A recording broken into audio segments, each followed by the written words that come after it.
পথ পরিক্রমা করে ক্লান্ত শরীরে গিয়ে ওই আশ্রমে আশ্রিত, ডেরা ডান্ডা রেখে একটু বিশ্রাম করছি, আর উনি ক্রমাগত ঝাঁপ দিচ্ছেন। আমার মনের ভেতরে একটা প্রেরণা, কষ্ট হলো, আমি তো ইয়াং, ওনার যেহেতু বয়স অনেক কম, আমি একটু ঝাড়ু দিয়েছি। একেবারে দেখতে খারাপ লাগে, অতি মানে একেবারে জীর্ণ চেহারা, ঝাড় দিতে গিয়ে ওনার খুব কষ্টই হচ্ছে, চামড়াগুলো কুঁচিয়ে গেছে, শরীরের মাংস প্রায় একেবারে শেষ হয়ে গেছে, হাঁটি ওইভাবেই তিনি পুজো হয়ে হয়ে হাত দিচ্ছেন খুব ধীরে ধীরে। নিজে লজ্জিত হয়ে, আমি বসে আছি আর উনি কর্ম করছেন, লজ্জিত হয়ে ওনার কাছে গেলাম, হাত জোর করে তাকে, ওই ওখানকার যেমন ধর্ম নর্মদে হর বলা, নর্মদে হর বলে ওনার সামনে দাঁড়িয়ে আমি আমার নিজের এই বৃত্তিটাকে বললাম, মহারাজ আমাকে দিন, আমি ঝাড়ু দিই, আপনি বসবেন। অমনি সোজা হয়ে আমাকে বললেন, বাবা আমি যদি পূজা করতাম আমাকে উঠিয়ে দিতে তুমি? না তো, এই আমি তো পুজো করছি ভগবানের, কেন আমাকে আমার কর্মে বাধা দিচ্ছ? বসো, যদি তোমার আগ্রহ হয় যাও নর্মদা থেকে 2 বালতি জল নিয়ে এসো, আমি স্নান করি। আমার জীবনে আমি দেখলাম এই যে কর্মকে পূজা বলে ধরা, একদম মুখে নয়, পরিণত করা, এটা আমার জীবনে একটা দারুণ অভিজ্ঞতা। মুখে বললে হবে না। আমি হলে কি করতাম, ওই যদি কেউ এসে বলে আমি করবো, আমি সঙ্গে সঙ্গে ঝাঁটা দিয়ে দিতাম, কিন্তু পূজা বলে মনে করি না, কর্মকে কর্ম বলে মনে করি, তাই হস্তান্তর করার জন্য মন সবসময় চায়। কর্মটা যদি পূজা হতো আসল ত্যাগ করতাম না। পূজাটা কেমন করি আমরা একই রকম, কিন্তু মনেই করি না। তাই ভগবান বললেন এটা মনে করো, সব সময় তুমি আমার নাম কীর্তন করো মনে মনে, কারণ মন তোমাকে অধোগতিতে নিয়ে যাবে। আর এই কর্মটাকেই পূজা মনে করো, যা কর্ম তুমি করবে, ঘরে করো, বাইরে করো, আশ্রমে করো, যেখানেই করো, সদা নিজেকে কর্মের মধ্যে ব্যস্ত রেখো। এমন নয় যে আমি অপবিত্র হয়ে যাব। অনেক কাহিনী আছে, অনেক গল্প কথা আছে, দেখবেন আমি সব, আমার জন্য করো, ভয় পেও না, একদম ভয় পেও না। ভগবান পরিষ্কার একটা মহান শ্লোক উচ্চারণ করলেন, গতির ভর্তা প্রভু সাক্ষী নিবাসম শরণম সুরি প্রভব প্রলয় স্থানম নিধনম বিজমাব্যয়ম।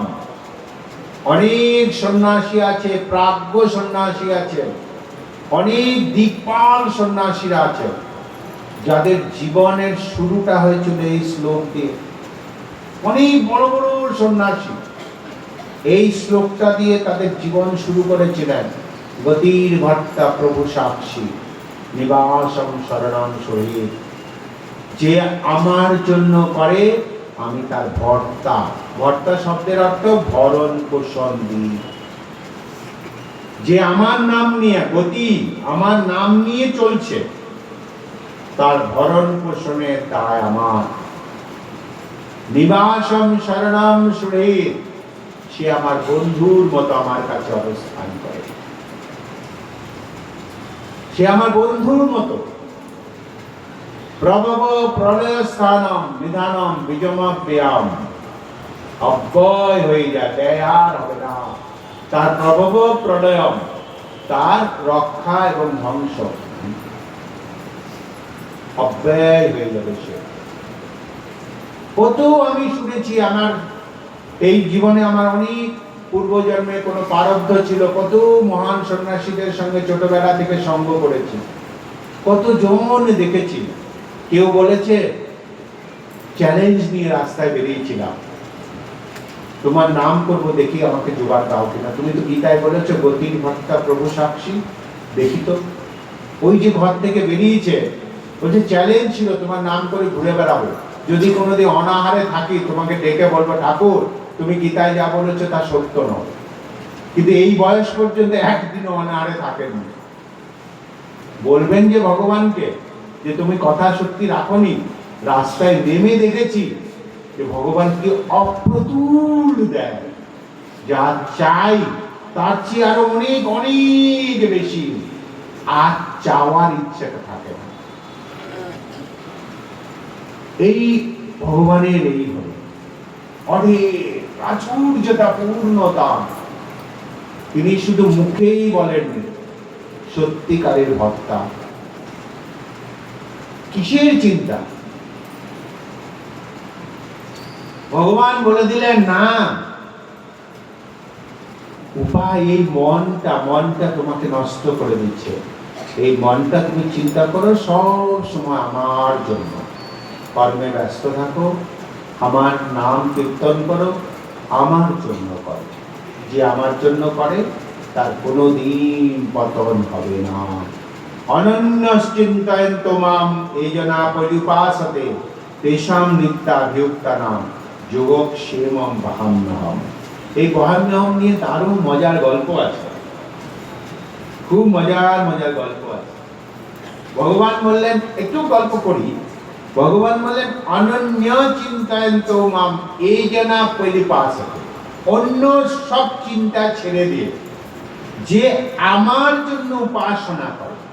উপাসনা শব্দের অর্থ নাচ গান, কবিতা বলো, মানে কর্ম বলো, রান্না করা বলো, এগুলোকে উপাসনার অঙ্গ বলা হয়।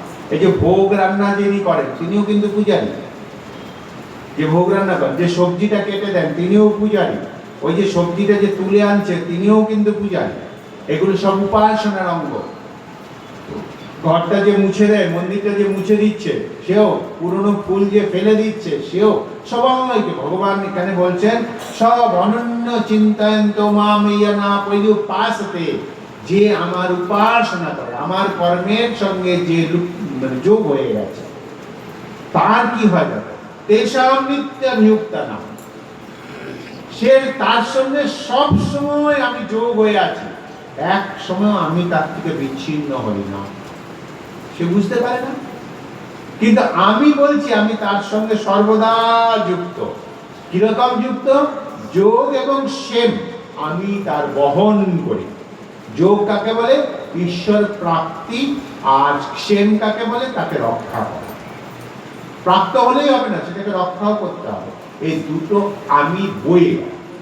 বিখ্যাত একজন সাধক, তিনি এই শ্লোকটা পড়তে পড়তে বলছেন, হ্যাঁ ভগবান কখনো কুলি নদী দেবেন।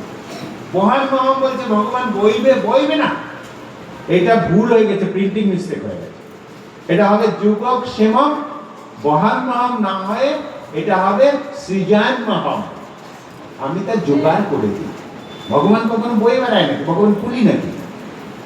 তবে গীতাতে ওই লাইনটা কেটে দিয়ে তিনি লিখে দিয়েছেন যুগক্ষেমং সৃজন মহাম। ব্রাহ্মণ মানুষ, অতীব পণ্ডিত ছিলেন, পশ্চিম দেশের কথা আমি বলছি। তিনি ভিক্ষায় বেরিয়েছেন, স্ত্রীকে ঘরে রেখা আছে। দুর্ভাগ্যক্রমে সেদিন তার ভিক্ষে হচ্ছে না। সারাদিন তো ভিক্ষা হয় না, দ্বীপ্রহর পর্যন্ত ভিক্ষা হয়। দ্বীপ্রহর হয়ে গেলে আর ভিক্ষা পাওয়া যায়। মনটা খুব হতাশ, আজকে ভিক্ষা হলো না। তাহলে ভগবান যে বলেছে সৃজন মোহন, তাহলে ভগবান নিশ্চয়ই আমাকে জোগাড় করে দেবেন। ভগবানের জপতে জপতে তিনি ঘরে এসে দেখেন একটা অন্যরকম পরিবেশ। কি ব্যাপার? ওর সুস্বাদু গন্ধ বেরোচ্ছে, অনেক কিছু রান্না হয়েছে ব্যঞ্জনাদি। তো এসে স্ত্রীকে জিজ্ঞাসা করেছে, হ্যাঁ তো এত ঘটনা সব কি হলো, ব্যাপারটা কি? আমি তো ভিক্ষা পেলাম না অথচ। স্ত্রী অবাক, বলো কি? কেন? বলছি তো এক্ষুনি তুমি এলে, তুমি একটা লোককে পাঠালে না প্রচুর পরিমাণে খাদ্য সামগ্রী দিয়ে। দেখো রান্নাঘরে সব রয়েছে, একবার তৈরি করা সব খাবার বাঁকে করে বয়ে নিয়ে এলো। পিঠের মধ্যে দেখলাম 3টে দাগ পড়ে আছে। লোকটাকে জিজ্ঞাসা করলাম কি ব্যাপার? তোমার নাম করে বললো তুমি তো খাবার দাবার পাঠিয়েছো, ওকে বরং উল্টো 2টো চাবুক মেরেছো, তার পিঠ ফেটে গেছে। 2টো লম্বা লম্বা দাগ তার পিঠের মধ্যে। তুমি এত নিষ্ঠুর, কোনোদিন তো দেখিনি কাউকে হাত তুলতে। তুমি তাকে মারলে, এত খাবার এনেছে তারপরে মারলে। অবাক হয়ে গেলেন না, তো এরকম ঘটনা তো ঘটেনি, কিন্তু খাবারও রয়েছে, সুস্বাদু গন্ধ রয়েছে। তাহলে বলছে না ওই যে ঘরে গেলেন, ঘরে গিয়ে কি কুটুর কুটুর করলেন দেখো। তিনি ঘরে গিয়ে দেখলেন ওই গীতার ওই সৃজন মোহন কথাটা আবার কেটে দিয়ে লিখেছে বহান মহম, আমার নাম করেছো, আমি কাঁধেই করে নিয়ে আসি। আর ওই যে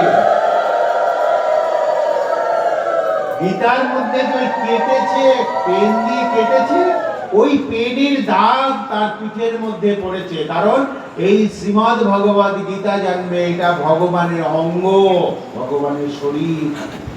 এই শরীরের মধ্যে পেন দিয়ে কেটে দিয়েছে, তাই ওই তিনি দেখালেন ভগবান পুলিশে যে বহান নন, সৃজন মোহন নন। তিনি নিজেই বলেছেন আমি বইয়ে নিয়ে আসবো তোমার, যে আমার নাম করে তার সব কিছু আমি বইয়ে বেড়াই, আমি তার সব কিছু। তাই আমার চিন্তা কি, ইয়াদ করোষি ইয়াদ শ্বাসি যজ্ঞসি তদাসি ইয়াদ পশ্যসি তপন্তেয় তৎপুরুষ্য মদার্পণম।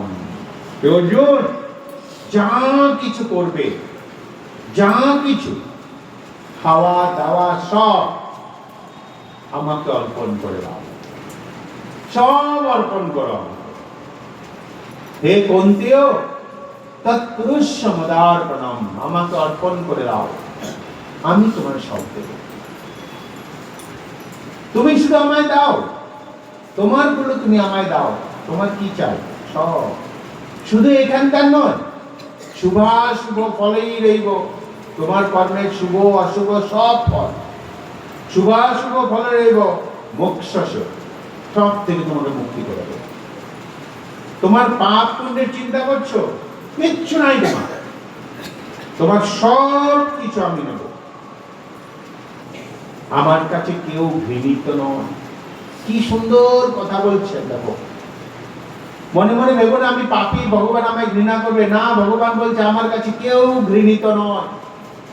সমূহম সর্বভূতেষু নমে দেশ্য স্ত্রীণ প্রিয়, আমার কাছে কোনো প্রিয়তাও নাই, আমার কাছে কোনো দ্বেষও নাই। আমি কাউকে দ্বেষ করি না, ঘৃণা করি না, কাউকে আবার প্রিয় বলে কোলেও তুলি না।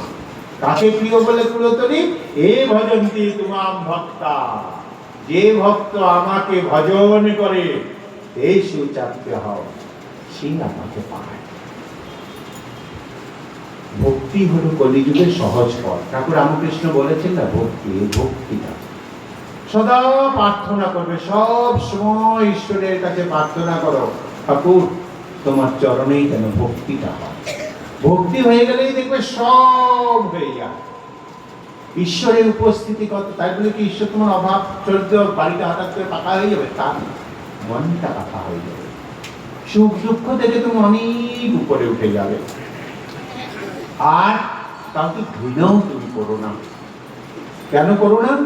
খুব সুন্দর একটি শ্লোক বলে, অপি চেৎসু দুরাচারো ভজন্তে মামন্য ভাব সাধুরেব সমন্তব্য সম্যক বাসিতো হিসহ। অতি চেৎসু দুরাচার, সারা জীবন দেখতে এলে দুরাচার করেছে, অতি দুরাচারী, একেবারে দুরাচারী, কিন্তু একদিন হঠাৎ পাল্টে গেল। ভজন্তে মাম অন্য ভাব, আজ তার ভাব পাল্টে গিয়ে আমার রাস্তায় চলে এলো। সাধু রূপতা মন্তব্য, তুমি জানবে ওটা সাধু। তুমি আর তার পূর্ব জন্ম কথাটা বলবে না, কারণ আমি ওটা নষ্ট করে দিয়েছি। সে যে অতি দুরাচারী ছিল, ওই যে আমার নাম ভাবটা পাল্টে গিয়ে আমার নাম করেছে, জানবে ওই বেটা সাধু। ভাবটা হয়েছে কিনা দেখো। আর সারা জীবন বেটা ভাবি আর এলো না, ওই হরি হরি করে গেল, লাভ নাই, কিছু লাভ নাই, হবে না। উদ্ধব সারা জীবন সৎ আচরণ করে ভগবানের কাছে কি পেলেন? যা সাধনা কর।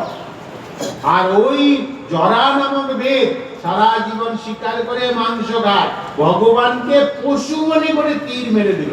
ভগবান তাকে বক্ষে জড়িয়ে ধরে বললেন, যা বৈকুণ্ঠে যা, আমি আসছি। কি অদ্ভুত লীলা! আসলটাই হলো ওইটা, ওই হলো অনন্য ভাব। একটা অন্য ভাব যদি চলে আসে তোমার ভেতরে, ওই অনন্য ভাবে যদি তুমি ঈশ্বরের নাম নিয়ে নিতে পারো, তোমার আচরণ, তোমার কর্ম কিচ্ছু থাকবে না, সব ধ্বংস। ভগবান নিজেই বললেন সব ক্ষিপ্রম ভবতি ধর্মাত্মা স্বচ্ছ শান্তি নিগচ্ছতি কন্তেয় প্রতিজামিহি নমেই ভক্ত প্রণশ্যতি। আমার ভক্ত কোনদিন বিনাশ হতে পারে না। একদম নিশ্চিন্ত মনে থাকো, আমি হরিনাম নিয়েছি, আমি ভগবানের নাম নিয়েছি, আমার আর কোনোদিন অধোগতি হবে না। ঠাকুর রামকৃষ্ণ বলতেন, আরে কি আছে, একবার গিয়ে বল না মা করে ফেলেছি, আর করবো না, সব মিটে যাবে, সব মিটে যাবে, কোনো ভয় করো না, কোনো পাপের চিন্তা করবে না। কার কাছে এসছো? যার কাছে এসছো তিনি সব হরণ করে নিতে পারেন। ওই হরণ করে নিতে পারেন বলেই তো তার নাম হরি। তিনি হরণ করে নেবেন। আমার যা লুক্কায়িত আছে আমি সবার সামনে বলতে পারিনি, আমার অনেক কুকর্ম আছে, তাই তো তোমার কাছে এসে দাঁড়িয়েছি ঠাকুর। ঠাকুর হচ্ছে এরকম বললেন, ক্ষিপ্রম ভবতি ধর্মাত্মা। যেদিন তুমি আমার কাছে এসে এইরকম ভাবে আমায় বলতে পারবে ঠাকুর আমি তোমায় সব দিলাম, সেদিন জানবে তুমি পরিষ্কার হয়ে গেলে। আর কিছু দিতে পারলে না, মনে জানো আমি হরণ কর, আমি কিন্তু চোর। ওই দেখো লীলায়, লীলা আমি দেখিয়েছি বৃন্দাবনে, ওই গোপীরা আমাকে দিতে পারে নাই, কিন্তু তাদের হাঁড়িতে হাত ঢুকিয়ে আমি ননি চুরি করেছি, তাদের হাঁড়িতে হাত ঢুকিয়ে ননি চুরি করেছি। তারা আমাকে ননি চোরা নাম দিয়েছে, কিন্তু তাদের মন যে কখন আমি চুরি করেছি তারা তা বুঝতে পারে না। যখন আমি চলে গেলাম বৃন্দাবন থেকে, তখন তাদের মনে সে বিরহ তাদেরকে জানিয়ে দিল আমি তাদের মন নিয়ে চলে গেছি। আসল চোর হলাম মন চোরা। কখন যে তোমার চুরি করে নেব, তুমি পাপের ভয় করো, তুমি দুরাত্মা বলে নিজেকে আমার কাছ থেকে দূরে সরিয়ে রেখো না। এক পল লাগে আমার, এক মুহূর্ত। কিম পুনর্ব্রহ্মণা পুণ্যা ভক্তা রাজস্বয়স্তধা অনিত্যমম সুখম লোকম প্রাপ্য ভজস্য মাম। অনিত্যম সুখ, তোমার এই সামান্য সুখ চাইছো কিছু, বস্তু তোমাকে সুখ দেবে, হারিয়ে গেলে দুঃখ দেবে। আমাকে পাও, যাকে পেলে আর হারাবার কোনো ভয় নেই। অনিত্যম সুখম, যার মানে প্রতিনিয়ত যে সুখ, সেই সুখ পাবে অর্জুন। তাই মন মনা ভগবৎ ভক্ত, মনে মনে আমার নাম জপ, আমার ভক্ত হও। মন মনা মম বদ ভক্ত মদ্যাজি মাম নমস্কুরু। যেখানে যেই রূপে আমাকে দেখবে নমস্কার করো, আমাকে প্রণাম করো, আমার নাম জপ করো, আমার ভক্ত হও, আমাকে প্রণাম করো। মামে বৈষ্ণস্যুক্তব্য, মনে মনে সব সময় আমার সঙ্গে যোগ হয়ে থাকো। মামাত্মান মৎপরায়ণ, আমার জন্য যা কিছু করবে সব মনে মনে ঠিক করে রেখো, আমার জন্যই করছো। সহজ একদম। দেখেছেন প্রথমেই বলেছিল রাজবিদ্যা রাজগুহ্য, শেষে মনে হলো কত সহজ কথা। এটাই গোপনীয় কথা, অতি গোপনীয় কথা। ওই মন তোমাকে করতে দেয় না। ঈশ্বরের নাম নিতে নিতে দেখো মন তোমাকে ভুলিয়ে অন্য কোথাও ভাবাচ্ছে, দেয় না। এই মন বড় দুষ্ট, এই মনটাকে ব্যবহার দিয়ে, কর্ম দিয়ে মনটাকে চলে।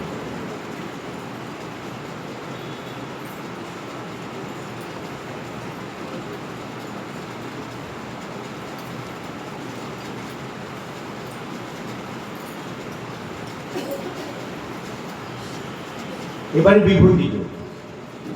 অর্জুনের মনে আকাঙ্ক্ষা জুড়েছে, ঠাকুর তুমি যে বললে তুমি কর্মে আছো, তুমি যজ্ঞে আছো, তুমি সর্বত্র আছো, সত্যি আছো? দেখতে পাই না তো। তোমার এই যে তোমার বর্ণনা তুমি আমাকে এক্ষুনি শোনালে, যে তুমি অহম ক্রতুর অহম যজ্ঞ সদা হম ঔষধম বললেন না ভগবান একটু আগে, যে তুমি ঔষধ, তুমি রোগী, তুমি কর্ম, তুমি ক্রিয়া, তুমি কর্মের কর্তা, সবই তুমি তুমি বলে গেলে। বুঝি না, কি করে বুঝবো? আমি তো আমি করি, আমার মধ্যে ভেদভাব রয়ে গেছে, আমি তুমি এইসব দেখে বেড়াচ্ছি। আমি তো আমি দেখতে পাচ্ছি না। আমাকে একটু তোমার বিভূতিটা একবার আমাকে বলো তো। তোমার এই যে বিস্তার করে জগতে তুমি যে জগৎ হয়েছ এটা আমি বুঝতে পারি না। আমাকে এর আগে অর্জুন বলেছিলেন, পরমম ব্রহ্ম পরমম ধামম পবিত্রম পরমম ভবান পুরুষম শাশ্বতম দিব্যম আদি দেবম মজম বিভুম আহুস্তা মৃষ সর্বে দেবর্ষি নারদস্তথা অসিত দেবলোক ব্যাস স্বয়চৈব ব্রবীষি। তুমি যেরকম বললে না, এই কথাগুলো আমাকে এর আগে বলেছে। আমাকে দেবর্ষি নারদ একবার বলেছিলেন, তিনিও আমাকে এরকম বলেন যে ঈশ্বর সর্বত্র আছে, সব জায়গাতে ভগবান। তাছাড়া দেবল ঋষি, অসিত ঋষি, তারা তাদের সঙ্গে যখন অ্যাকচুয়ালি অর্জুন তো ব্রহ্মচর্য ব্রতে ছিলেন না 12 বছর, জানোই তো ব্রহ্মচর্য ব্রতে সে 12 বছর ছিলেন। তো সেই সময় অনেক ঋষি মুনিদের সঙ্গে তার সম্পর্ক হয়েছিল। অর্জুন কিন্তু বড় সাধক। মহাভারতে 2 জন সাধককে পায়। অর্জুনকে ভগবান এখানে গুড়াকেশ বলবেন। গুড়াকেশ মানে নিদ্রা জয়ী। অর্জুন ঘুমাতেন না, অর্জুনের ঘুম ছিল না, সারা রাত সাধনা করতেন। এমনি এমনি কৃষ্ণকে পান না যে মজা করে কৃষ্ণকে রথে সারথি করে ফেললেন, এরকম নয়। কিন্তু বিনা সাধনে ভগবান পান নাই। অর্জুন বড় সাধক ছিলেন। দেখুন কথায় কথায় তাকে পরন্তপ বলা হয়। ভগবান বলছেন পরম তপস্বী।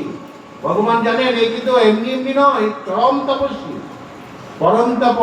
তারপরে অনুসূয় বলছেন ভগবান। অনুসূয় কাকে বলে? যে কখনো পাপ স্পর্শই করে না। অনুসূয় যার, অসূয় মানে স্পর্শ হয় না, পাপের সঙ্গে যার স্পর্শ হয় না।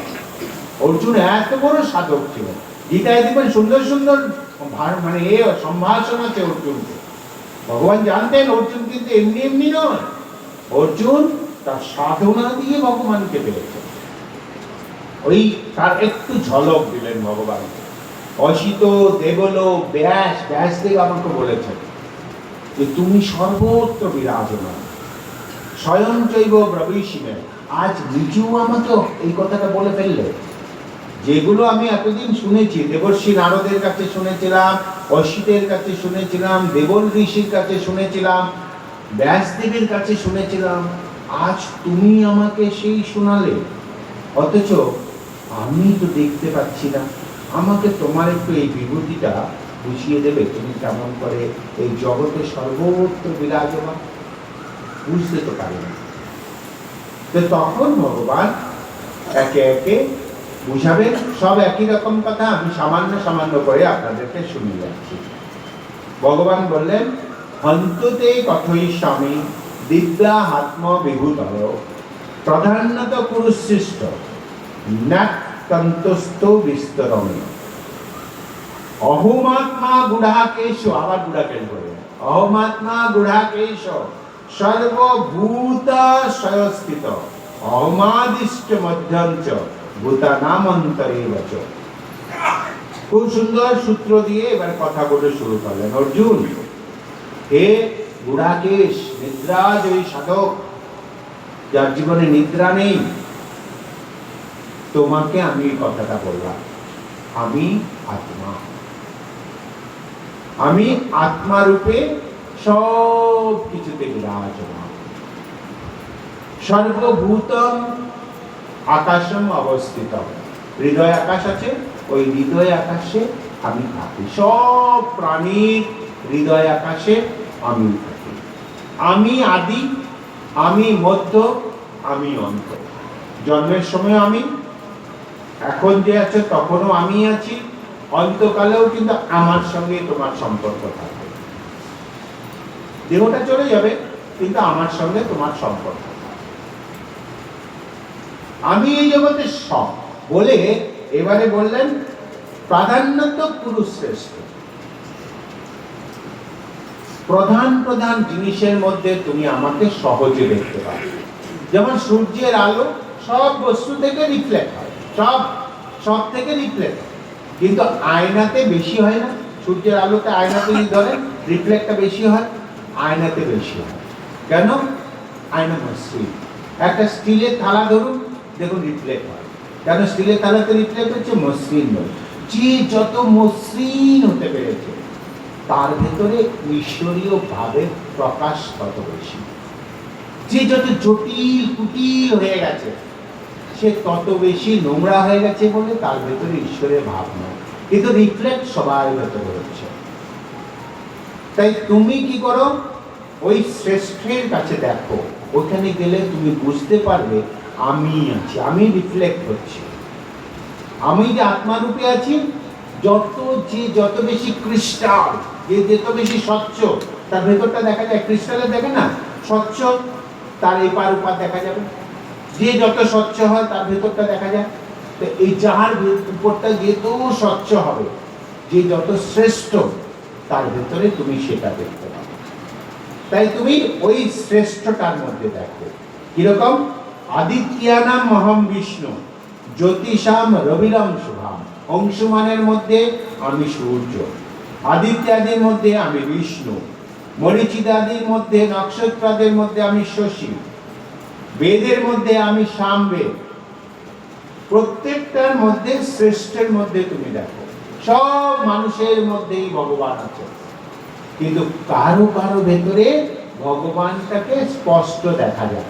যার ভেতরে দেখা যায় তাকে অবতার বলে। ঠাকুর রামকৃষ্ণ বলেছেন, দেখো ওই কথামৃতে পাওয়া যায়। অবতার কিরকম জানো? বৃষ্টির জল ছাদে পড়ে, পাইপ দিয়ে হুড়ুর হুড়ুর করে নামে, তাহলে বোঝা যায় না জলটা বেশি নামছে, বৃষ্টিটা। ওই যে দেহ দিয়ে ঈশ্বরের সমস্ত অস্তিত্বটাকে বহিঃপ্রকাশ হয়, সহজে বোঝা যায় ভগবানকে, তাকে অবতার। সবাই ভগবান, কিন্তু তার মধ্যে শ্রেষ্ঠ যিনি শ্রেষ্ঠ জানবে, তার ভিতরে ঈশ্বরের অস্তিত্বটা সহজেই ধরা হয়। অনেক গল্প করে এখানে প্রত্যেকটা বস্তুর মধ্যে আছে। গাছের মধ্যে আমি অশ্বত্থ, পাহাড়ের মধ্যে আমি হিমালয়, সাপের মধ্যে আমি অনন্ত, এরকম অনেক ঘটনা আছে। সব পুরোটাই বিভূতি, আসল বিভূতি। আবার আমি ভাগবতের একটা ছোট্ট গল্প আপনাদের শোনাব। ভাগবতের একটি গল্প। ভগবান ভীষণ দুষ্টুমি, তখন সবে মাত্র হামাগুড়ি দিতে শিখেছে। একটু করে হামাগুড়ি দেয়, একটু করে হাঁটে, আর অনিষ্টের চরম করে বেড়াচ্ছে বাড়ির ভেতর। মা এবং সমস্ত দাস দাসীরা অস্থির, এই দৌড়াচ্ছে, এই পড়ে যাচ্ছে, এই ছটফট করছে, এই জিনিস ভেঙে দিচ্ছে, গাড়ি উল্টে ফেলে দিচ্ছে। গরু গাড়ি থাকে, তখন গরু গাড়ি ছিল, গরু গাড়ি লাঠি দিয়ে খোঁচা দিয়ে আটকানো ছিল, লাঠিটা সরিয়ে দিয়ে হুড় করে পড়ে, তার উপরে যা কিছু মালপত্র ছিল পড়েছে, সবাই দৌড়েছে, মালের চাপা না পড়ে যায়, অনিষ্ট নিজের ক্ষতি করে। সবাই ব্যস্ত এই ভগবানকে নিয়ে, ভগবানের ক্ষতি কখন। তেমনি এক পূর্ণিমা রাত, যশোদার বাড়িতে হয়তো হরিসভা ছিল, তখনও তো এই ধরনের হতো, ভগবানের নাম কীর্তন হতো সন্ধ্যাবেলায়। তো ভগবানের নাম কীর্তন করবে, তাই গোপীদেরকে নিমন্ত্রণ করা হয়েছে। তাদের মধ্যে কেউ কেউ আগে এসেছে, আঙ্গিনাটা ভালো করে গোবর দিয়ে মুছেছে। তখন তো গোবর দিয়ে শুদ্ধ ছিল, এখন অনেকেও গোবর লাগায়, তখন গোবর লেপাটাই ছিল। গোবর লিপে শুদ্ধ করেছে, গোবর শুকিয়ে গেছে। এবারে মাটির আঙ্গিনা যেমন হয়, কোথাও কোথাও গর্ত টর্ত থাকে না, গর্ত ছিল, ওই গর্ততে হয়তো গোবর মানে জল, গোলা জল ছিল। এবারে শুকিয়ে টুকিয়ে যাওয়ার পরে ওই গোবরটা নিচে বসে গেছে, জলটা উপরে ছিল। রাত হয়েছে, একটু রাত হয়েছে, গোপীরা বসে বসে সবজি কাটছে, মা যশোদা কোলে বসেছিলেন বেশি, তুরন্ত একটু বেশি ঘুমিয়েছে আছে।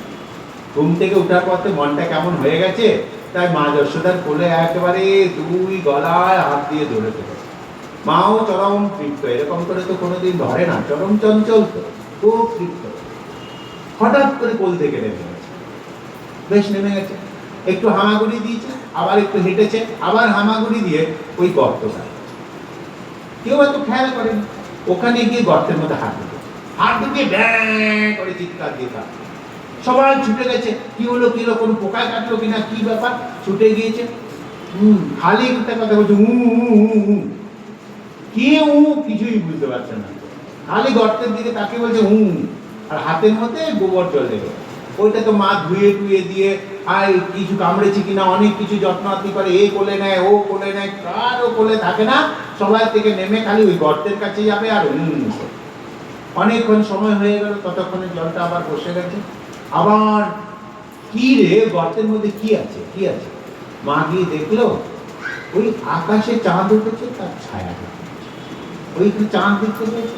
ও ভেবেছে এটা বলতে চাঁদ, ওটা ধরতে গেছে চাঁদটাকে, নাই চাঁদ তো নাই, জলটা ঘোলা হয়ে যায়, তখনই কান্না হয়ে যায়, ওই চাঁদ তার চাঁদ। তো মা তাকে বুঝাচ্ছে, ওরে এইটা নিচে যেটা দেখছি সেটা নিচে নয়, এটা তো প্রতিচ্ছবি, আসলটা কোথায় জানিস, উপরের দিকে তাকা।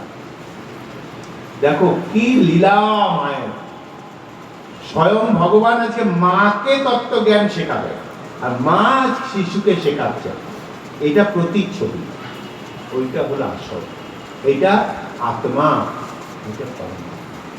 আত্মা ঘটে ঘটে ঘটে ঘটে ঘটে ঘটে প্রতিবিম্বিত হয়েছে, মূল ওই ঈশ্বর।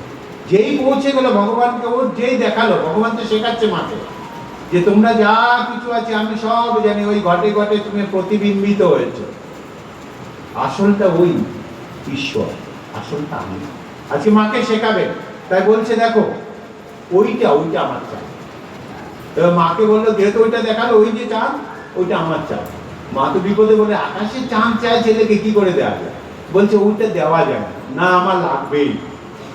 কান্না কাটি শুরু করলো, আর বারবার ওই গর্তের দিকে দেখা, ওইখানেই তো আছে, বারবার গর্তে, কারণ তুমি ওইটা দেখাচ্ছ, ওইটাই তো ওইটা, ওইটাকে ধরো তাহলে ওইটাকে পাবো, আত্মাটাকে জানো পরমাত্মাটাকে পেয়ে যাবে। মাকে কিছুতেই দিল না, নিজে নেমে এবার হাঁটতে হাঁটতে শুরু করলো, সে গর্তে গেল। মা ছুটে গেল, গর্তের হাত দিস না, হাতে তো নোংরা লাগে, প্লাস পোকাও থাকতে পারে। তাড়াতাড়ি কি করলেন, হাত দিয়ে ওই জলটাকে ছেড়ে ফেলতে, জল না থাকলে আবার কি আছে, আর প্রতিবিম্ব হবে আর নাই। তাড়াতাড়ি জলটাকে ওই গর্তের মধ্যে যে জলটা ছিল ওটাকে ফেলে দিল, যেই ফেলে দিল একবার ভ্যাঁ করে কান্না।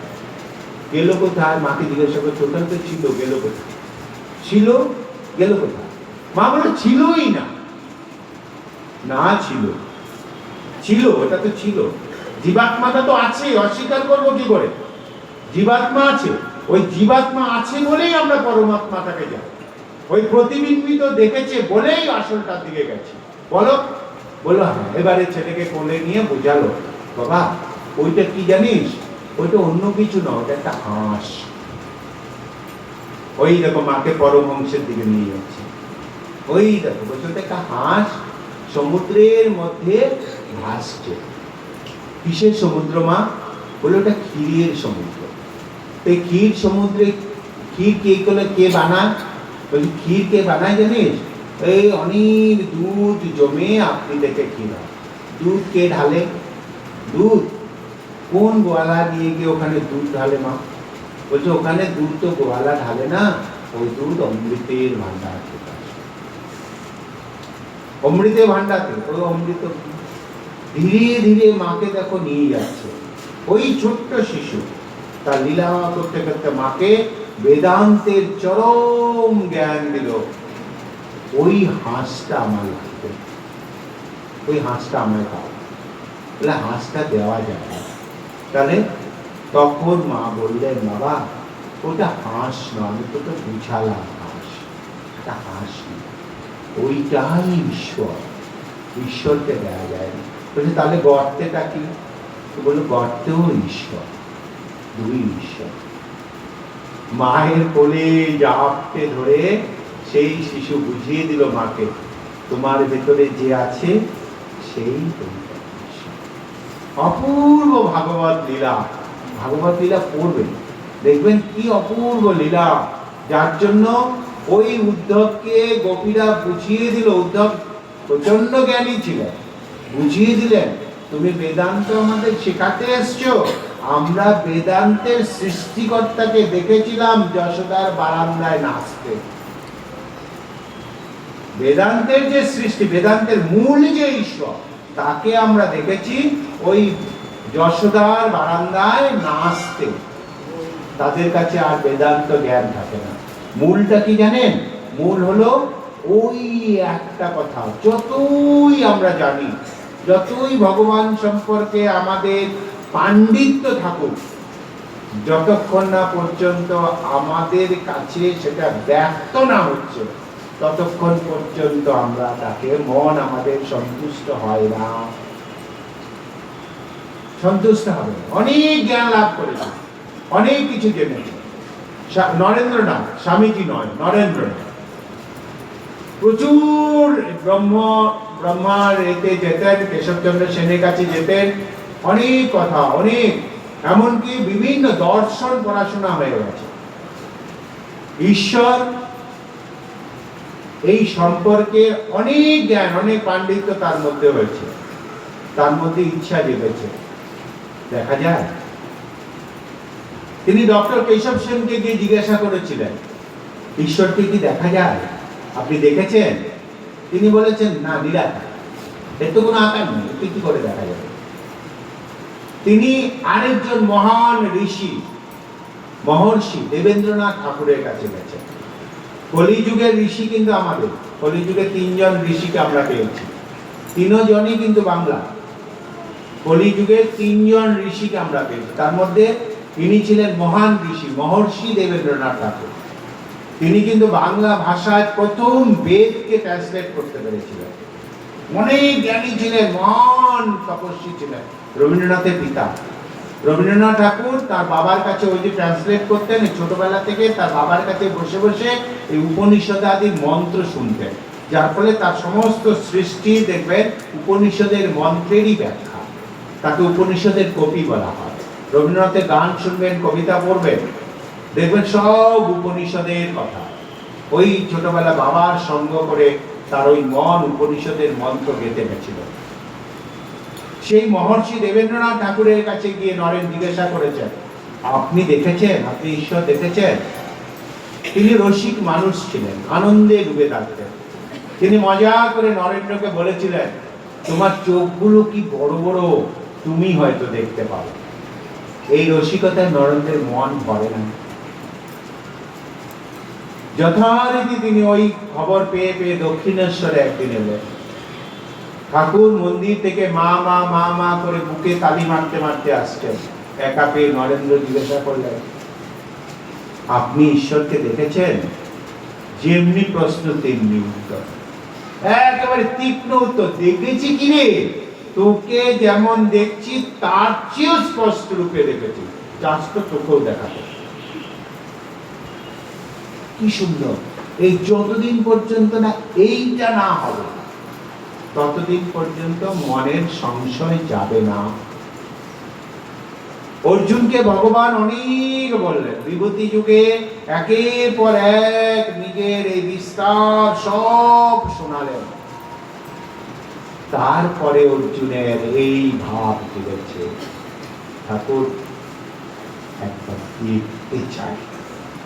ঠাকুর রামকৃষ্ণ বলেছেন, এই চোখ দিয়ে দেখা যায় না। তুমি সাধনা করতে করতে করতে করতে, শ্রদ্ধায় করতে করতে, ভগবানের কাছে চাইতে চাইতে তোমার ভেতরে এক দিব্য দৃষ্টি তৈরি হবে। সেই দিব্য দৃষ্টি দিয়ে তাকে দেখা যায়। মাইরি মাইরি মাইরি বলছি, গ্যারেন্টিটা তিনি দিয়ে গেছেন, কিন্তু তাকে দেখা যায়। এই ভাবটা অর্জুনের মধ্যে জেগে গেছে। ঠাকুর, তোমার এত যে রূপ, আমায় একটা দেখাও। এই গোটা বিশ্বটা যে তুমি ধারণ করে আছো, এই রূপটা আমার দেখার খুব আগ্রহ জেগেছে, আমাকে দেখাও। কিন্তু চাওয়াটা কিরকম জানেন তো? অর্জুনের চাওয়াটা ছিল অদ্ভুত চাওয়া, চাইতে জানতে হয়। অর্জুনের চাওয়াটা কি অদ্ভুত চাওয়া ছিল। অর্জুন ভগবানকে বলছেন, ইহৈ কস্তম জগৎ কৃষ্ণম পদস্য চরাচরম মম দেহে গুড়াকেশ ইয়াচ্ছন দ্রষ্টুমিচ্ছসি। ভগবান বলেছিলেন, আমার দেহের মধ্যেই তুমি দেখো। কেন এই কথাটা বলেছিলেন? অর্জুন চেয়েছিলেন, এবমেতৎ যথার্থ্যম তমা আত্মানম পরমেশ্বর দ্রষ্টুমিচ্ছামি তে রূপম পৈশ্বরম পুরুষোত্তম। মন্যসে যদি তচ্ছক্যম মায়া দ্রষ্টুমিতি প্রভু যোগেশ্বরম ততমেতম দর্শয়াত্মন নমগ্রম। চাওয়াটা কি? মন্যসে যদি তচ্ছক্যম, যদি মনে করো আমি তার যোগ্য। আগে নিজেকে তৈরি, আমাকে দেখাও দেখাও বললে হবে না। আমি কি যোগ্য? লোহার চুম্বক লোহাকে টানবে, কিন্তু লোহার মধ্যে যদি মূর্ছা থাকে টানবে? লোহাটার মধ্যে যদি কাদা মেখে দেওয়া টানবে? কিন্তু লোহা যতই চিৎকার করুক আমাকে নাও আমাকে নাও, হবে না। আগে নিজেকে তৈরি করতে হবে। আগে অর্জুনের চাওয়াটা কি? আমার ইচ্ছে হয়েছে, দ্রষ্টম ইচ্ছা, আমি আমার ইচ্ছে হয়েছে ঠাকুর আমি তোমাকে দেখবো। কি দেখবো না? তে রূপম ঐশ্বরম, তোমার ঐশ্বরিক ওই রূপ। কোন রূপ?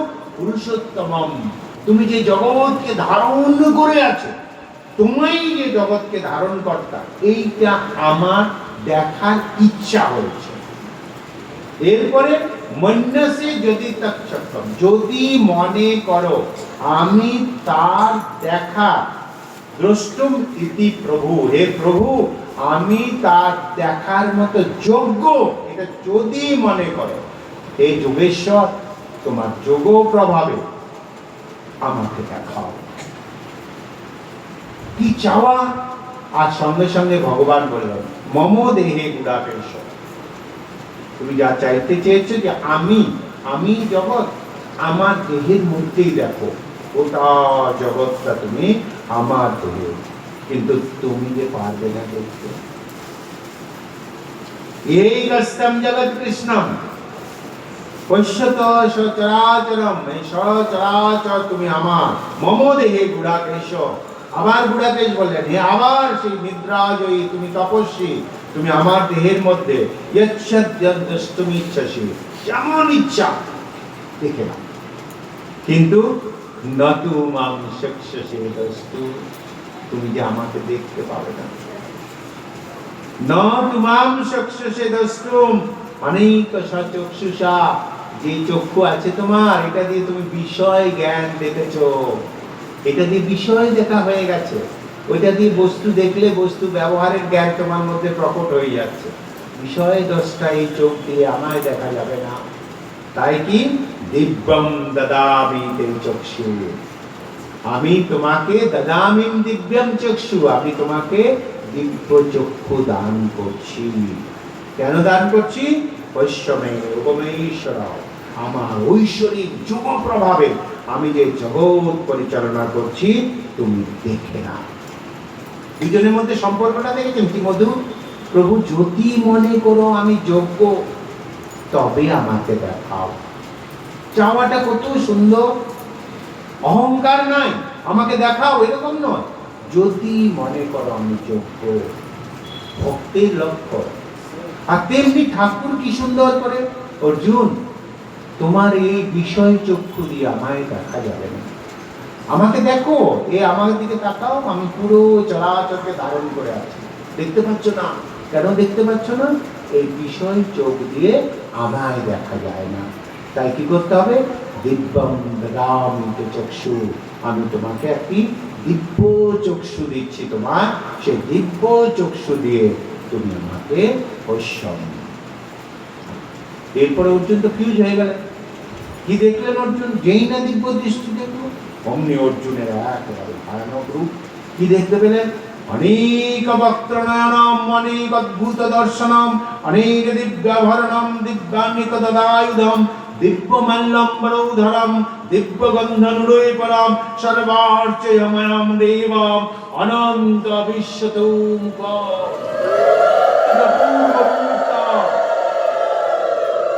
অনেক মুখ, অনেক হাত, অনেক পা, অনেক পেট, সারা শরীরটা জগৎ ব্যাপ্ত হয়ে গেল। দিবি সূর্য সহস্রশ ভবেদুত্তজন, সহস্র সূর্য তার শরীরে, এত তেজ, একবারে চোখ ঝালাপালা। তত্র হিকস্থম জগৎ কৃষ্ণম প্রবিভক্তম অনেকথা, অপশ্য দেবদেবস্য শরীরে পঞ্চবস্তনা, ততস বিস্ময়াবিষ্ট হৃষ্টরোমা ধনঞ্জয় প্রণম্য শিরসা দেব কৃতাঞ্জলি রাভাস। চোখ আর খুলে রাখতে পারছে না, দিব্য দৃষ্টি, তবু দেখো কি অবস্থা তার। এত তেজ ভগবানের, বিশ্বাবিষ্ট হয়ে গেলেন, গোটা চরাচরটাকে দেখতে পাচ্ছেন তার দেহের ভেতরে। অসংখ্য এই যে যত মানে সব মানুষগুলো তো তার মুখ, তিনি তো জগতে সব হয়েছে, তো সব মানুষের মুখগুলো তার মধ্যে রয়েছে, সবার পেটগুলো তার মধ্যে রয়েছে, সবার হাত, যত মানুষ রয়েছে মনুষ্য রূপে দেখছিলেন, তার সমস্ত হাতগুলো তার। কি বিশাল একটা রূপ, ভাবুন কি ভয়ঙ্কর রূপ। একেবারে গায়ের লোম সব খাড়া হয়ে গেছে, হৃষ্ট রৌমা ধনঞ্জয়, ধনঞ্জয়ের লোম টুম খাড়া হয়ে গেছে, মুখ শুকিয়ে গেছে, আর একেবারে মানে ভয় পেয়ে অস্থির হয়ে আর ভগবানের দিকে তাকাতে না পেরে কি হলো, প্রণম্য শিরসা দেব, মাথা নত করে ওই চরণের মধ্যে পড়ে কৃতাঞ্জলি হয়ে চোখ বুঝে গেছে। দেখতে চেয়েছিলেন ভগবানের রূপ, পাচ্ছেন না ধারণ করতে, চোখ বন্ধ করে চরণ তলে পড়ে আছেন। চরণ তলে পড়ে ভগবানকে বলছেন, ঠাকুর কি রূপ দেখালে আমার, কি দেখলাম। পশ্যামি দেব দেবস্তব দেবদেহে সর্বাংস্তথা ভূত বিশেষ সংঘান ব্রহ্মানমীশম কমলাসনস্থ মৃষিঞ্চ সর্বানুগরদ দেবা। কি রূপ তোমার, অনেক বাহুদরবর্ত নেত্রম পশ্যামি তম সর্বতোনন্ত রূপম নান্তম ন মধ্যম নানন্ত রূপম পশ্যামি বিশ্বেশ্বর বিশ্বরূপ। তোমার অন্ত দেখতে পাচ্ছি না, তোমার উপরটাও দেখতে পাচ্ছি, কত দূর তোমার বিস্তার কিছুই দেখতে পাচ্ছি না, চারিদিক শুধু তোমাকেই দেখতে পাচ্ছি, তোমার মানে হাতা মাথা কিচ্ছু বুঝতে পারছি না। তারপরে কি প্রচন্ড তেজ, কিরিকিনাম গদিনাম চক্রি শঙ্খ চক্রম তেজ রাশিম সর্বত দীপ্তিমনন্তম, অনন্ত দীপ্তি তোমার, এত তেজ তোমার। পশ্যামি তাম দুর্নিরীক্ষম সমস্তা দীপ্তা নলার্ক দূত প্রেময়ম। তুমি বেদের মধ্যে ছিলে, তুমি ওঙ্কার, তোমাকে এত সহজ করে আমি পেয়েছিলাম, তুমিই তাই।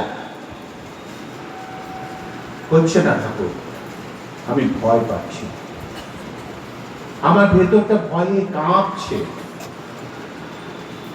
আমি সহ্য করতে পারছি না। এই অনন্তর এই নভপিণ্ড, এই বড় বড় তেজ রাশি সব তোমার মধ্যে, এত যে সমুদ্র পাহাড় পর্বত পৃথিবী সব তোমার মধ্যে, একটা নয় অজস্র পৃথিবী দেখতে পাচ্ছি তোমার মধ্যে, অনন্ত বিশ্ব চরাচর আমি তোমার মধ্যে দেখতে পাচ্ছি। আর কি প্রচন্ড দীপ্ত আলোকে তুমি বিস্তার করে আছো। ভয়ানক রূপ দেখলাম ঠাকুর, আমার হাত পা কাঁপছে। আমি কি দেখলাম ঠাকুর, আমার ভয়ে হাত পা কাঁপছে। দংষ্টা করালানি চতে মুখানি দৃষ্টৈব কালা নল সন্নিভানি দিশো ন জানে ন লভে চ সর্ব প্রসীদ দেবেশ জগন্নাথ। আমি কি দেখলাম, তোমার ওই মুখটা করাল, লক্ষ্যকে জিহ্বা, তার ভেতর থেকে আগুন বেরিয়ে আসছে, আমি দিশা পাচ্ছি না, ন জানে ন লভে, আমি বুঝতে পারি না। হে ঠাকুর শান্ত হও, শান্ত হও ঠাকুর, শান্ত হও। কি দেখলাম আমি, অমিচতাম ধৃতরাষ্ট্রস্য পুত্রা সর্বে সহৈবাবনিপালস্য সঙ্গে ভীষ্ম দ্রোণ সুতপুত্র তথাসৌ সহাস্ম দিয়ে রবি যুদ্ধ মুখে। ওই যারা যুদ্ধ করতে এসেছিল সে মহান মহান রথীরা, ভীষ্ম দ্রোণ কর্ণ আদি সব তোমার ওই মুখের মধ্যে গিয়ে ঢুকছে। ওই ধৃতরাষ্ট্রের পুত্ররা সব তোমার মুখের মধ্যে ঢুকছে, আর তুমি হায় বক্তানি তে কর্মলা বিশন্তি দ্রংষ্টা করণানি ভয়াপকানি কেচিদ বিলগ্না বসনান্তরেষু দৃষ্টন্তে চূর্ণিতের তুলো মার্গে। তুমি দাঁত দিয়ে তাদেরকে পিষছো, আর তাদের মাথা সব চূর্ণ বিচূর্ণ হয়ে যাচ্ছে। এই জগতের সব কিছু, এই যে লড়াই করার জন্য যারা এসছে, তুমি তো সবাইকে তোমার দাঁতের তলায় ফেলে চূর্ণ বিচূর্ণ করে দিচ্ছ। তোমার দাঁতের ফাঁকে মাংসপিণ্ড লেগে রয়েছে, তোমার দু গালের কষ দিয়ে রক্ত গড়াচ্ছে। এই দেখেও তারা সব লাইন দিয়ে তোমার কাছে আসবে। কেমন করে? যথা নদীনাম বহুবম্ব বেগা সমুদ্রমেবাভিমুখা দ্রবন্তি তথা দবামি নরলোকবীরা বিশন্তি বক্ত্রাস্তবিহ জ্বলন্তি। যেমন সমস্ত নদীর জল, বিশেষ করে বর্ষাকালে যখন নদী ভর্তি হয়, দুরন্ত আওয়াজ করে তারা সমুদ্রের দিকে ধাবিত হয়। নদীর জল যেমন সমুদ্রের দিকে গলগল করে যায়, তেমনি এই যারা বিষয় নিয়ে লড়াই করছিল, এই যে যারা এই কুরুক্ষেত্রের মধ্যে এই বিষয় ভোগের জন্য লড়াই করতে এলো, তাদেরকে দেখলাম গল গল করে মিছিলের মতো করে তোমার এই মুখে গহ্বরে ঢুকছে, অনন্ত আগুনের ঝলসে যাচ্ছে তাদের দেহগুলো, আর তুমি চিবাচ্ছ তাদেরকে। যেমন কোথাও যদি একটু প্রদীপ জ্বালানো হয়, যথা প্রদীপ্তম জ্বলন্তম পতঙ্গা বিশন্তি নাশায় সমৃদ্ধ বেগা তথৈব নাশায় বিশন্তি লোকা তবাদি বক্তাম্নি সমৃদ্ধ বেগা। কোথাও একটু প্রদীপ জ্বালালে যেমন অসংখ্য পোকাগুলো মৃত্যু জেনেও এসে আগুনের মধ্যে ঝাঁপিয়ে পড়ে, ঠিক তেমনি দেখলাম এই বিষয়ে আসক্ত সমস্ত মানুষগুলো তাদের সব কিছু ছেড়ে দিয়ে আজ ওই তোমার ওই মুখের আগুনের মধ্যে ঝাঁপিয়ে পড়ছে। নাশ জেনেও তারা আসছে, আর তুমি তাদের বিনাশ করছো। লেলিহাসে গ্রসমান সমস্তা, তুমি লক্ষ লক্ষ জীবা মিলে চাটছো, এই তাদেরকে চেটে দিচ্ছ। সমস্ত লোকান সমগ্রাম, এই সমস্ত লোকগুলোকে তোমার ওই লক্ষ লক্ষ জীবা দিয়ে তুমি তাকে চাটছো, জলসে দিচ্ছ, তা পুড়ে যাচ্ছে তারা। তেজ ভিরাপুজম জগত সমগ্রাম ভাসস্ত বগ্রা পতন্তি বিষ্ণু। তুমি বিষ্ণু না, তুমি ভগবান? একটু বোঝা যাচ্ছে না ঠাকুর, একটু বোঝা যাচ্ছে না। এ কি? ভগবান অর্জুনকে বলছে, অর্জুন চোখ খোল, দেখ দেখ, তুই তো দেখতে চেয়েছিস, নয়ন ভরে দেখ, কেন বন্ধ করে আছিস? আমি কালের কর্তা, আমি সৃষ্টিকর্তা, আমি ক্ষয়ের কর্তা। আমি সৃষ্টি করি, আমি ক্ষয় করি। আমার কাছে কোনো প্রেমও নাই, আমার কাছে কোনো প্রীতিও নাই, আমার কাছে কোনো কিচ্ছু নাই, সময় আমার কাছে। ওর উঠে দেখ, তস্মাৎ উত্তিষ্ঠ যশোলভশ্চ জিত্বা শত্রুন ভোক্ষ্যম রাজ্যম সমৃদ্ধম ময়মতে নিহতা পূর্বমেব নিমিত্ত মাত্রম ভব সব্যসাচী। দেখতে পেলি তো, সব আমি করি, সব আমি করে রেখেছি, ব্যাস। আবার কি? ওর উত্তিষ্ঠম, যুদ্ধ কর। যুদ্ধ করলে কি পাবি?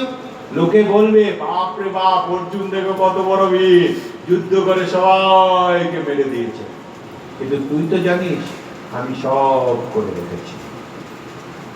ময়বেতেই নিহতা, পূর্বমেবম, আমি আগেই তাদের সকলের ভাগ্য নির্ধারণ করে রেখেছি।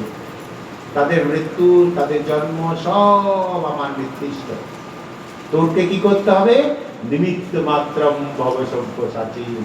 এই সব্যসাচী, তুই নিমিত্ত বনে যা। লোকে বলে করি আমি, করি আমি, লোকে বলে করি আমি। তুই নিমিত্ত বনে যা, সব আমি করে রেখেছি। চোখের সামনে দেখলি, দেখেছি। দ্রোণস্য ভীষ্মস্য জয়দ্রথস্য কর্ণম তথান্যাপি উদ্ধবীরাম ময়া হতস্তম জহিমাবতিষ্ঠা যুদ্ধস্য তেজাসী রামতি সমুদ্রা। তাই নাম কামাতে এসেছি, যশ লাভ করতে এসেছি। আমার প্রিয় হয়ে যশ লাভ কর। জগতে সবাই তোর ধ্বনি দেবে, অর্জুন কত বড় বীর, এই যুদ্ধে ওই দ্রোণ, ওই ভীষ্ম, ওই কর্ণ, ওই জয়দ্রথকে বধ করেছে। লোকে সবাই জানবে তাদের মৃত্যুর কারণ তুই। কিন্তু তুই তো জানলে সব আমি পূর্বমেকাম, সব আমি করে নিচ্ছি। অর্জুন আর দেখতে পাচ্ছে না। এই করাল রূপ অর্জুনের মন ভরল না, কষ্ট পাচ্ছে। ভীষণ কষ্ট পেয়ে হাত জোর করে ভগবানকে বলছে, ভগবান আমি আর দেখতে চাই না, আমি আর দেখতে চাই না তোমার এই করাল রূপ। অনুতাপ হচ্ছে, আমার ভেতরে অনুতাপ হচ্ছে। আমি কাকে কাছে পেয়েছিলাম বুঝতে পারিনি ঠাকুর, আমি বুঝতে পারিনি বলে চরণ তলে পড়ে গেলেন অর্জুন। দুই পাল ভগবানের জাপতে ধরে বলছে, প্রসীদ দেবেশ প্রগন্নিবাস। হে দেব, তুমি প্রসীদ হও, তুমি শান্ত হও, তুমি শান্ত হও। তোমার রূপ তুমি সংবরণ করো, তুমি সংবরণ করো। ঠাকুর আমাকে ক্ষমা করে দাও ঠাকুর, আমি তোমার কাছে ক্ষমা পাই। কি অপূর্ব শ্লোক উচ্চারণ করেছেন দেখুন অর্জুন। সকেতি মত্তা প্রসবম অদূতম, হে কৃষ্ণ হে यादव সকেতি অজানত মহিমানম তবেদম ময়া প্রমাদাত প্রণয়েন বাপি। বুঝতে না পেরে তোমাকে সখা ভেবেছিলাম, বন্ধু। সখেতি মত্তা, সখাতে মত্ত হয়ে গিয়ে তোমাকে বন্ধু ভেবে আমি তোমাকে কত রকম ভাবে ডেকেছি বলতো, কত অপমান করেছি। কখনো হে কৃষ্ণ, কখনো হে যাদব, কখনো হে সখা, এই বলে উচ্চারণ করেছি। সখেতি মত্তা প্রসবম অদূতম, কি উক্ত করেছি, কিভাবে ডেকেছি তোমার? একই বিছানায় শুয়েছিলাম, একই থালাতে ঠেলাঠেলি করে খেয়েছি। কতদিন তোমার অঙ্গে পা দিয়ে খেলেছি। ওই যে বাচ্চারা ঠেলাঠেলি খেলে না, পায়ে পা লাগিয়ে, বন্ধুর মতো তো একসঙ্গেই থাকতো। কতদিন চলে এসছে মা কুন্তির কাছে, এক থালাতে খেতে দিত অর্জুন কৃষ্ণকে, কারাকারি করে খেতে, ভগবানের হাত সরিয়ে দিয়ে দিত। বুঝতে পারিনি ঠাকুর, বুঝতে পারিনি। ত্যজ্যাবসার্থ মসৎকৃতোষি বিহায় শয্যা আসন ভোজনেষু একত্র বাক্যচ্যুত তৎসমক্ষম তৎসময়ে তামহ প্রমেম। আমাকে ক্ষমা করো। কতদিন মা তোমায় বসতে দিয়েছিল, তোমার আসন টেনে আমি বসে গেছি। কতদিন তোমাকে থাকতে দিয়েছে, আমি তোমাকে ঠেলে বিছানা থেকে ফেলে দিয়েছি। বিহায় ভোজনে শয্যায় আসনে সর্বত্র তোমার সঙ্গে আমি ঠেলাঠেলি করেছিলাম। বুঝতে পারিনি ঠাকুর, বুঝতে পারিনি। মায়া প্রমাদাত প্রণয়ীন বাপি, আমার এই ভুল আমি আজ তোমার কাছে প্রণাম করে ক্ষমা চাইছি। আমি বুঝতে পারিনি ঠাকুর, তুমি যে ঈশ্বর, তুমি যে সব, আমি বুঝতে পারিনি। তাই আমায় ক্ষমা করো, আমার ক্ষমা করো। কিরকম ক্ষমা করো, কেমন ক্ষমা? অপরাধীর অপরাধ নয়। কি সুন্দর অর্জুন চাইছে ক্ষমা। প্রিয়সি লোকস্য পিতাসি লোকস্য চরাচরস্য তমস্য পূজ্যস্য লোকোর গরিয়ান ন তমস্তমস্তভীধিক কুতন্য লোকত্রয়াপ প্রতিম প্রভাব তস্মাৎ প্রণম্য প্রনিধায় কায়ম প্রসাদয়তে তামমীশমিধ্যম পিতৃব পুত্রেশ্য সখীব সখু প্রিয় প্রিয়ায়া অসিদেব শুভম। আমি তোমার কাছে ক্ষমা প্রার্থী, তুমি আমার পিতা, এই জগতের চরাচরের পিতাই তুমি। শুধু পিতাই নয়, তুমি আমার পূজ্যস্য গুরু, তুমি আমার পূজনীয় গুরু। কি সালেন্ডার! আহ, কি অপূর্ব দেখুন ভগবানকে দেওয়া।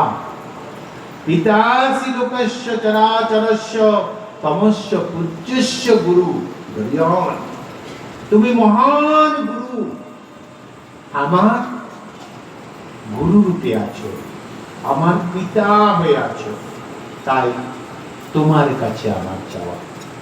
ওই দেখুন কথামৃতে ঠাকুর রামকৃষ্ণ বলেছিলেন, বাবার কাছে চাইবি না তো কার কাছে চাইবি? অধিকার নিয়ে, পুত্রের অধিকার নিয়ে চাওয়া। আমি ছেলে, আমি তোমার কাছে চাইবো না তো কাকে? আমি লোকের কাছে যাবো? আর ভগবান বলছে বাবা ছেলের করবে না তো কার করবে? তুমি ঈশ্বর, তুমি আমার করবে না তো কার করবে? এই অধিকার নেই। অথচ কত মানে একেবারে সম্ভ্রান্ত চাওয়া, আমি তোমার পুত্র, তুমি জগতের পিতা, আমি তোমার পুত্র। শুধু পুত্রই নয়, তুমি আমার পিতা, শুধু তাই নয়, তুমি আমার পূজনীয় গুরু। তাই তোমার কাছে আমি চাইছি, তস্মাৎ, তাই প্রণম্য প্রনিধায় কায়ম, তুমি প্রণম্য, আমার প্রণাম নাও। আমার অঙ্গে মানে ষষ্ঠাঙ্গ প্রণাম তুমি, আমার এই কায় পুরো শরীরটা দিয়ে আমি তোমার কাছে প্রণিধায়, তোমাকে আমি ষষ্ঠাঙ্গ প্রণাম করি। প্রসীদ প্রসাদয়ে তামমীশমিধ্যম, আমাকে প্রসাদ দাও। আমাকে কি প্রসাদ দেবে? আমাকে ক্ষমা প্রসাদ দাও। আমি না জেনে তোমার কাছে কি ব্যবহার করেছি, আমাকে প্রসাদ দাও। কেমন করে? পিতাহাসি পুত্রম সখৈব সখ্যু প্রিয়া প্রিয়য়া। অন্যায় করে যে সন্তান বাবার কাছে এলে বাবা যেমন করে তাকে ক্ষমা করে, সেই রকম বন্ধু বন্ধুর সঙ্গে কখনো ভুল ব্যবহার করলে বন্ধু যেমন বন্ধুর কাছে গিয়ে ক্ষমা প্রার্থনা করে, সেই রকম স্বামী স্বামীর কাছে স্ত্রী যেমন করে ক্ষমা প্রার্থনা করে, সেই রকম প্রিয় প্রিয়য়া,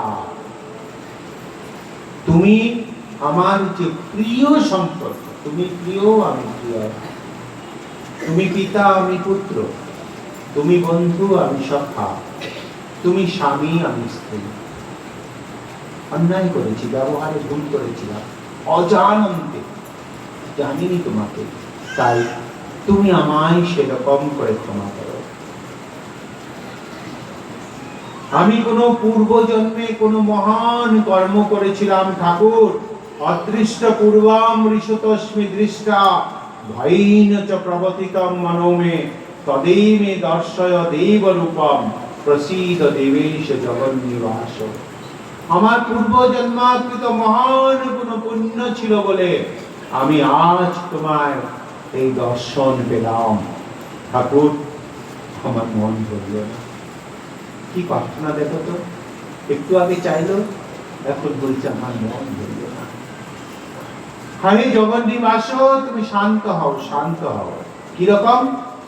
তোমার সেই মনোহর রূপটাই আমার আছে, এই রূপটা আমার ভালো লাগছে না, তুমি অনেক রূপের অধিকার, এই রূপটা আমি চাই না ঠাকুর। কোন রূপ?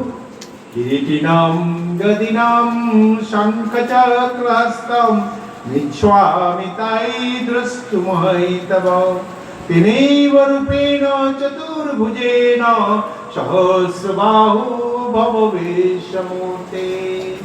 হে বিশ্বমূর্তি, সহস্র বাহুকে সম্বোধন করো, করে তুমি আবার সেই মনোহর চতুর্ভুজ শঙ্খ চক্র গদা পদ্মধারী এই বিশ্বের মনোহর বিষ্ণু তুমি আবার আমায় দর্শন দাও, আমি ওই রূপেই তোমাকে দেখতে চাই, আমি ওই রূপেই তোমাকে দেখতে চাই।